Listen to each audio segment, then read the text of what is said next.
Hey guys, Tiffany with another video, and yes, as you guys saw in the title, this video is just going to be like a really quick, I don't want to call it a first impression because I've used it already, so it's somewhat of a review on the new Becca Soft Light Blurring Powder in the shade Golden Hour. Here is what the packaging of it looks like. Now, I've already showed you guys this powder twice on my channel. I showed it to you first in my latest haul video. If you guys have not checked it out and you want to see the new goodies that I picked up, I'll leave a link right here. Don't worry, I got you.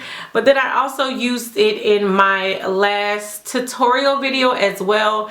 And so I used it one way in that video, but I used it a totally different way today. But I've used both ways for about 2 weeks now, so that's why I said it's not that long to have used the product to come and give you guys my final thoughts, but so many of you have been asking about it, and I figured I'd just come on here and let you guys know how I feel. So no more talking, let's get started. So Becca also came out with a primer to go along with this powder. The primer has more of like a lavender type of tint to it. I've tried primers like that before and I just knew I would not be interested. And honestly, I was a little bit on the fence about the powder as well because I've watched quite a few videos and I feel like it was a hit or a miss, and I kind of was like, you know what, I'll skip it and I'll just go for the new Laura Mercier tinted translucent powder, which I have not picked up yet, but it's definitely on my wish list.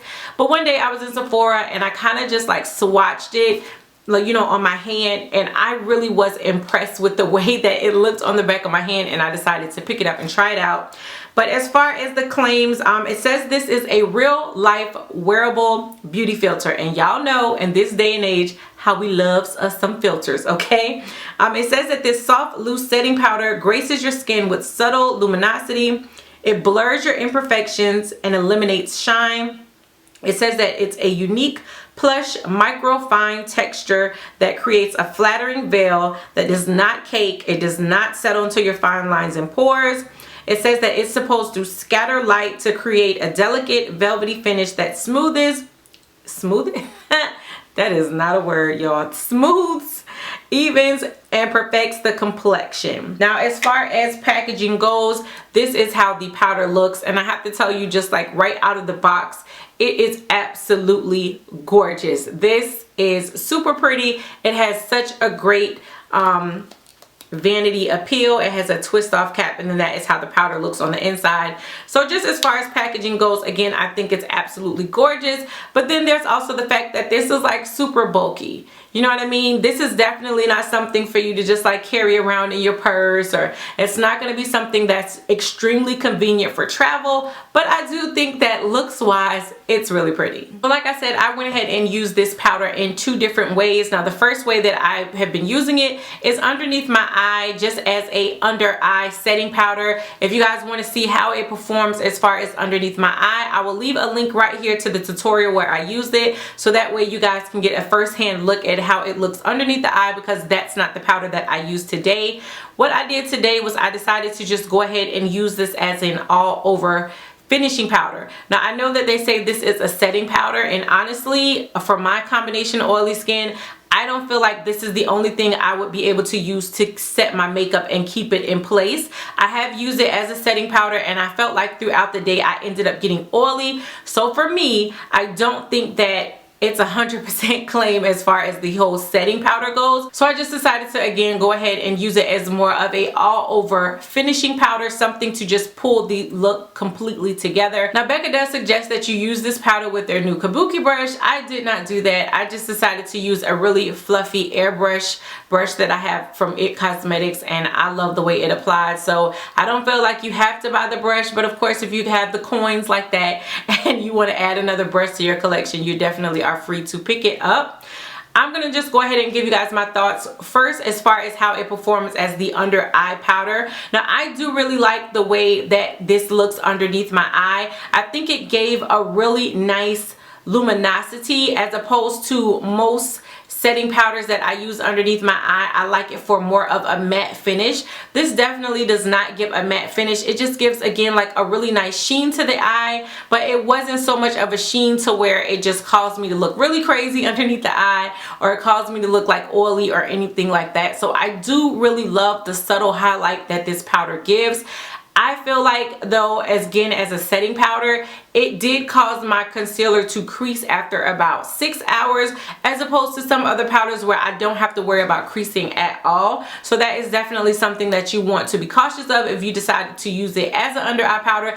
I think the overall finish is absolutely gorgeous, but I know if I'm going for like a long event, this is definitely not the powder that I would pick up. Now for how I use it in the demo today as an overall finishing powder, I gotta tell you guys, I absolutely love it. I think it just gives such an amazing glow and such an amazing sheen to my skin. It reminds me of the Laura Mercier Candlelight powder, which again I would definitely not use as like a setting powder. I would have to use it in combination with another powder, but I love the overall finish of it. So many times with us women of color, it's really hard to find like an overall finishing powder. I'm not talking about a setting powder or like a pressed powder that's gonna just, you know, set your makeup in place, but just like a finishing powder to give us that oomph, that little bit something extra. It's really hard because a lot of them end up giving us a white cast or a gray cast, and it just does not come out cute. But I think that, again, this is called the golden hour. So the golden, like peachy type of hue to this powder, or the tint to this powder, is definitely something that kind of gives an edge to women of color. So I do really love it for that. Like I said, just as far as a finish, it's just absolutely gorgeous. Like, I love this glow, but it's a glow without being too oily. It's a glow without being like too luminous. Again, I personally feel like it just pulls everything together. And that kind of brings me to why I feel like the reviews on this are kind of like hit or miss. I don't necessarily think this is going to be the best powder for someone that is fair skin, for my light skin sisters and brothers. Like, I just think that this may be something that you want to skip.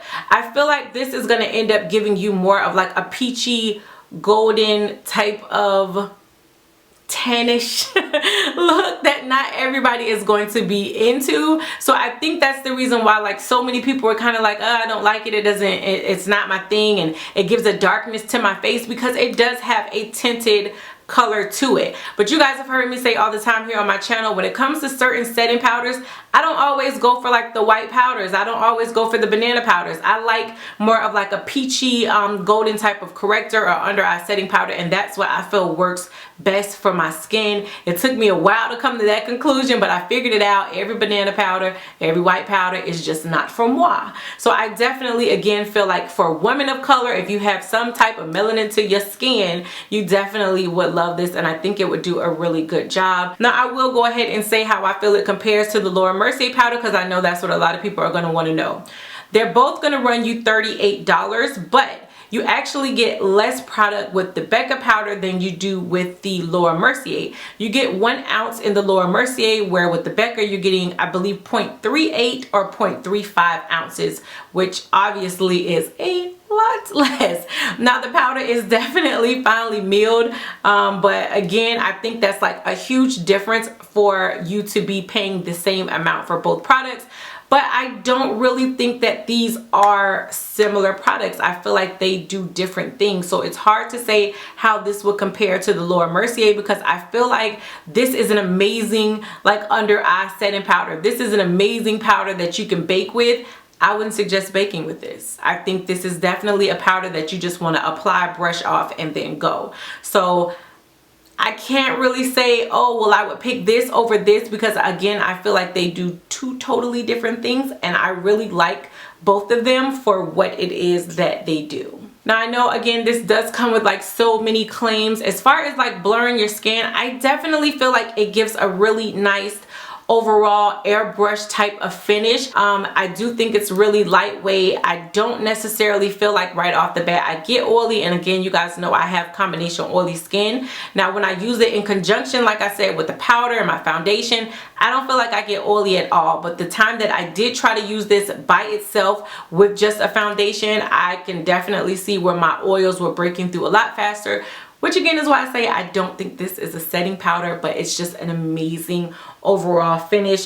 Gives you just that really pretty sheen, gives you that somewhat of a blurred effect. It does give you like that airbrush type of effect, and I really like it. I again feel like, especially as we get into the summertime, where y'all know I love looking like a bronze glowy goddess, this is going to just be an amazing product. So I really hope that that helped clear up some things to those of you who have been asking. Like I said, I do really like it. I don't think it's going to be for everybody though. That's the thing. And I think this may be one of those products where you kind of want to try it out and see how it works for you. The good thing about Sephora, you could take stuff back. If you feel like it doesn't work, you did not waste your money, you can definitely take it back and try out something else. But if you guys have already picked this up, I would love to know your thoughts down below. But until next time, bye YouTube.